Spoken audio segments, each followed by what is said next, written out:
Hello friends, my name is Baji. Welcome to our channel. I'm really excited to start episode 1 in our performance testing must have skill series. I hope you are all also excited to learn the concept explained in this series. In this video, we will discuss module 1 which is on software testing concepts. I have decided to create two parts of this module. In today's video, we will talk about the part 1 concepts and in the upcoming video, we'll discuss about the remaining topics of this module. Let's first quickly go through the topics that I'm going to cover in today's video. First, we will start with what is testing along with some real-time examples. Then we will talk about software and different types of software and their differences. Afterwards, we will talk about what is software testing and some real-time examples of functionalities. Then we will discuss why we need to do testing and the results from improper testing. Finally, we will discuss the reasons why software has issues, and then we will end this video with the benefits of software testing. So without any delay, let's dive into it. So what is testing? Before we discuss the definition of testing, let's try to understand it with some real-time example.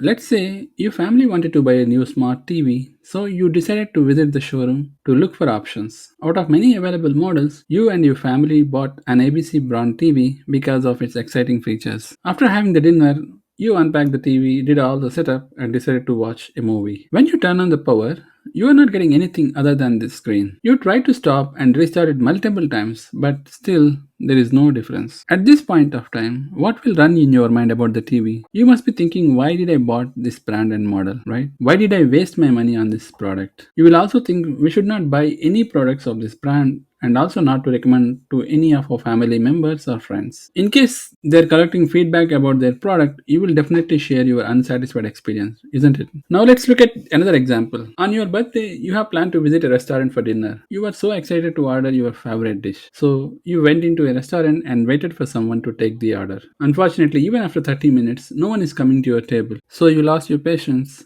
and then you're thinking of complaining this issue to the restaurant manager. So after complaining to the restaurant manager, someone came to your table. However, they did not show any interest to take your order. Even after placing order, you had to wait for another 1 hour to get your meal. In a nutshell, this is a very bad experience in the restaurant. So will you definitely revisit the restaurant for any other occasions? No, right? Will you recommend this restaurant to any of your friends? Definitely not. If the manager asks you about the restaurant service, how would you respond? I'm 100% sure you will say it's very unsatisfied service, isn't it? So you must be wondering, how are these TV and restaurant examples related to software testing? Let's look at the simple definition of testing so that you will understand why I had those real-time examples before the definition. So testing means it's a predefined process to validate the requirements of the product or service to ensure that it meets quality. That means we need to confirm the requirements of the product or service to make sure it is meeting the expectations. In our TV example, can you think of some expectations? So when you plug the power cable, TV should turn on normally without any interruptions, right? So when you select any app, it should work as expected. For example, you're trying to watch our tutorials on YouTube. So you will open the YouTube in the smart app. It should open up the app and allow you to search for the tutorial. In case if it is not allowing, then it is not working as expected, isn't it? In the restaurant case as well, you are expecting some good services from the staff. So this is how the examples connect to the definition. So when you buy some product or when you get some service, you have some expectations. You are validating whether you are meeting that expectations or not. So this is called a testing. I hope now you are clear with the definition. Now let's look at software. So what exactly is a software? It's a set of instructions or program that tell the computer what to do. That means we are giving some instructions to the computer with the help of software to work on some specific task. I hope the definition is clear to you now. In case you have any questions about the definition, please feel free to post it in the comment section. Now let's look at different types of software. Basically, we have two types of software: system softwares and then application softwares. So what is system softwares? Well, it's a middle layer between the user and the computer hardware. So it will take the instructions from the user and translate them to a language that computer understands. Operating system is an example of system softwares. Some of the known operating systems are Windows for Windows platform, like we have laptops, desktops with the Windows operating system, and then Linux for the commonly used servers in the industry. So in the IT companies, most of the servers are inbuilt with Linux operating systems. And if you are using Apple laptops, that will come with Mac OS, and then Android for mobiles. Now let's discuss application softwares.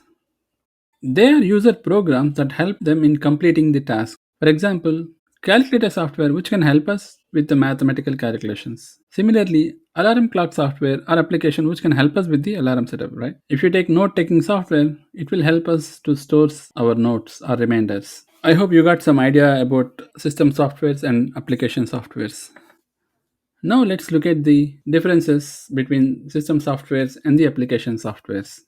System softwares were developed to support other softwares installed on the system. So it will ensure that all other softwares works well, and it will also maintain underlying the system hardware resources. Whereas application softwares developed to support for a specific task, like I mentioned in my previous slides, calculate software developed for doing mathematical calculations. To develop system softwares, companies will use low-level programming languages, for example, assembly language and machine languages. Whereas to develop the application softwares, companies will use high-level programming languages like Java, Python, C++, .NET, etc. So without system softwares, you cannot run the system. That means we cannot use the laptops or desktops without system softwares. So if you don't have an operating system, you cannot power on the laptop, right? So this is the critical software that it requires to run the system. Whereas the system can run without the application software as they are developed for user specific tasks. So we don't need application software to run the system. System softwares can run independently without depending on any other software.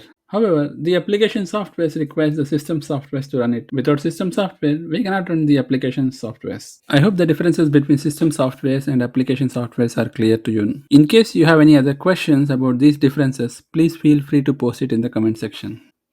So far, we have discussed about the testing and software. Now, let's continue discussing the concept of software testing. So, what is software testing?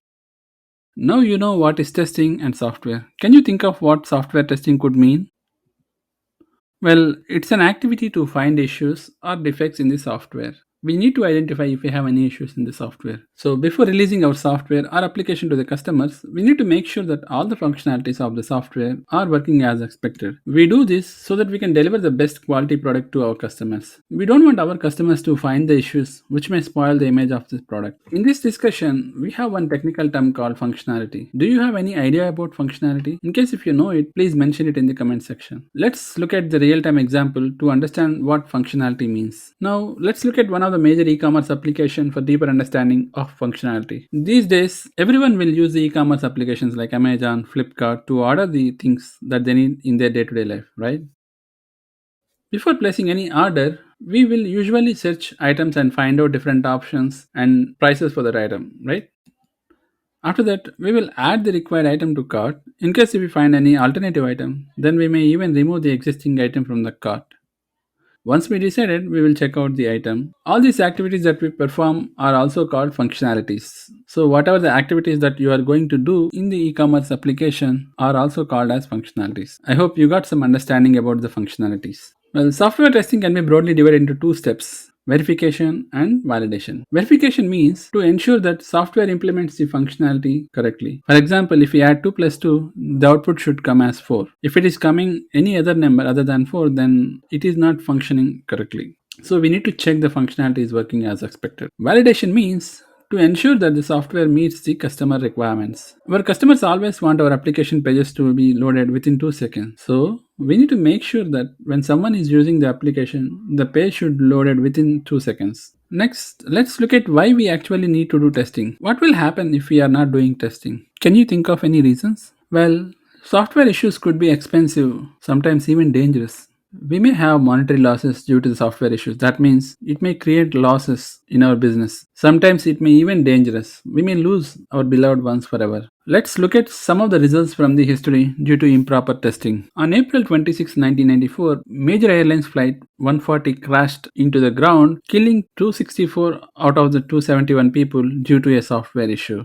Let's look at another example. Software bugs caused in the bank accounts of 823 customers of major US bank to be created with 924,000 millions each in May of 1996. In November of 1997, the stock of a major health industry company dropped 60% due to reports of failures in computer billing systems, problems with a larger database conversion, and inadequate software testing. I hope you got some idea how serious the results of improper testing can be. There are many incidents that happened in the past due to improper testing, and I'll provide you the link in the description in case anyone wants to read about these issues. After going through all the topics, you may be thinking, why does software have issues in the first place, right? Let's explore some of the common reasons. First one from our list is miscommunication between teams. There are several teams involved in developing a software or product. If there is a communication gap between those teams, then some issues may occur in the software.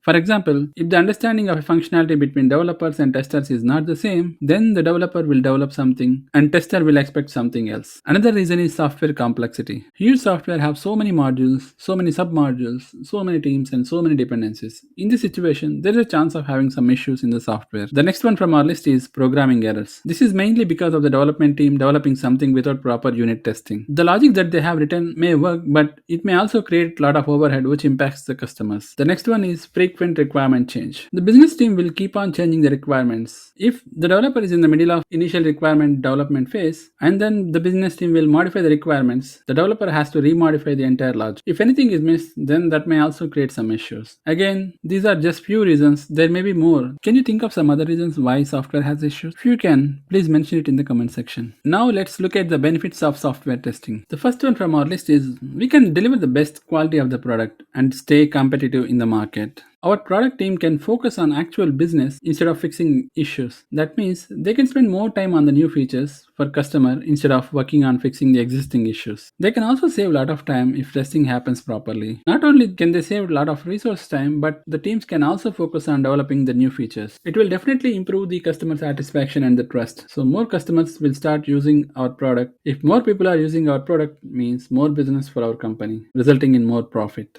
That's it for this video. Thank you so much for staying till the end and supporting me. I hope you have some good understanding about the concept explained in this video. Please feel free to mention if anything is not clear for you. Your feedback will definitely help me to improve as well as help me to deliver quality content in our channel. If you are new to channel, please consider subscribing and also like and share this video so that others will also get benefited. I will see you in our module 1 part 2 video. Until then, take care, stay safe and keep learning.